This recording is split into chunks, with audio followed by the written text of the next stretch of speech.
My cheating wife thought she was clever. Turns out, she wasn't even the best liar in her affair. I made sure they both paid. This all went down in the early 2000s, back in the golden age of AOL, dial-up internet, and when phones still flipped instead of scrolled. I was married with 2 young kids, 4 and 6 at the time, and I thought things were fine. Not perfect, but stable. My wife worked part-time, and I was working full-time to keep everything afloat. We weren't rich, but we were doing all right. Then the weird little thing started. It began with my kids. They were old enough to chatter about their day, and I started noticing they talked a lot about visiting their grandparents, my wife's parents. They lived about 90 minutes away, so it wasn't unheard of for them to spend a weekend there now and then. But suddenly they were saying things like, "We saw Nana on Wednesday," or "We went to the playground near Grandpa's again," multiple times per week. It didn't add up. My wife didn't work every day. Her job was part-time and local. Driving the kids out that far, 2 or 3 times a week, just didn't make sense. So I asked her. She brushed it off. "Oh, I just wanted to give them some time with their grandparents," she said. "They love it out there." Maybe, but she's never been a great liar. And her story kept changing slightly every time I asked. So I decided to start watching. I didn't confront her. Instead, I did something simple. I started recording the mileage on her car every morning and every evening. Just a small notebook in the garage. No GPS. No high-tech spying. Just plain old subtraction. Within a week, I had my answer.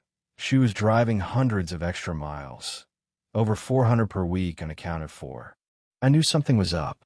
I just didn't know it yet. Then came the dumbest move she ever made. She left a sticky note on the desk next to our family computer with her AOL login and password written down. I didn't go looking for it. It was just there. She might as well have left a signed confession. Curiosity took over. I logged in and went straight to her inbox. What I found was a thread of emails between her and her college best friend.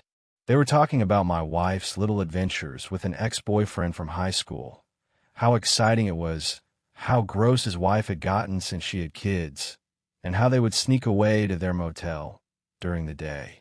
It made me sick. Not just the affair, but the way they laughed about it. The smugness. The entitlement. I printed everything.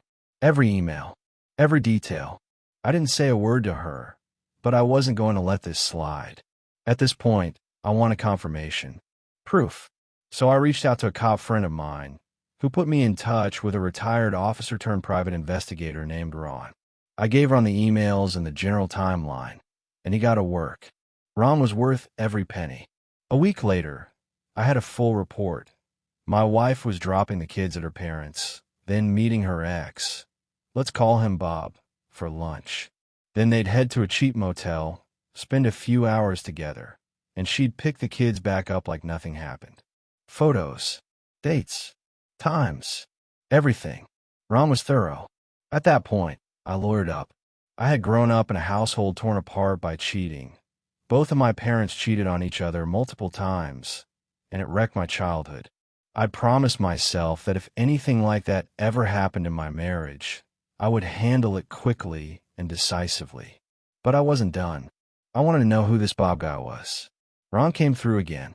Bob was married. 3 kids.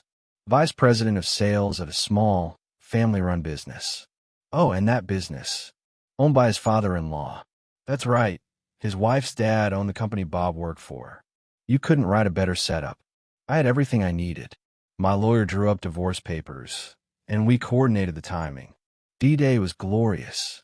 My wife was served at her job, totally blindsided. But that was just part one.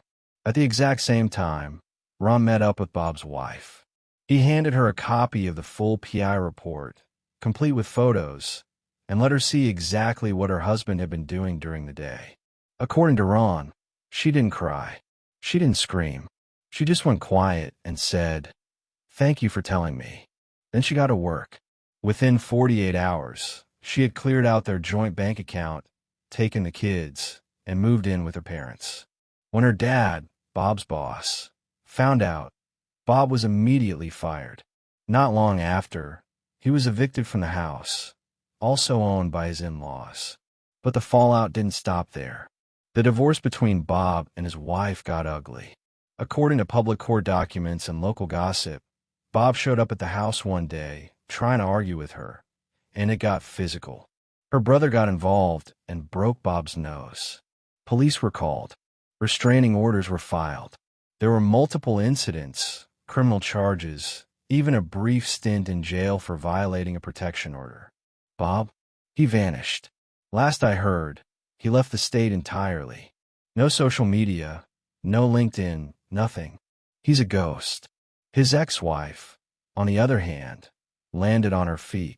She started working at her father's company and eventually took over when he retired. She's doing great. We exchanged emails once, mostly just to say thanks and to compare timelines. She was polite, classy, and far more forgiving than I would have been. As for my ex-wife, we finalized the divorce without much fanfare. Legally, her affair didn't change anything with custody or finances, but she knew that I knew, and that everyone else knew too. That was enough. I kept communication strictly about the kids. Nothing personal. No small talk. Just the logistics. Now that they're grown and out of the house, I haven't spoken to her in years. I don't hate her, but she's a stranger to me now. Just someone I used to know. Sometimes people ask if I regret not confronting her sooner or going scorched earth in the divorce. Honestly, no. I got my dignity, my kids, and peace of mind. And Bob got absolutely destroyed. All I had to do was set the stage and let the truth do the rest.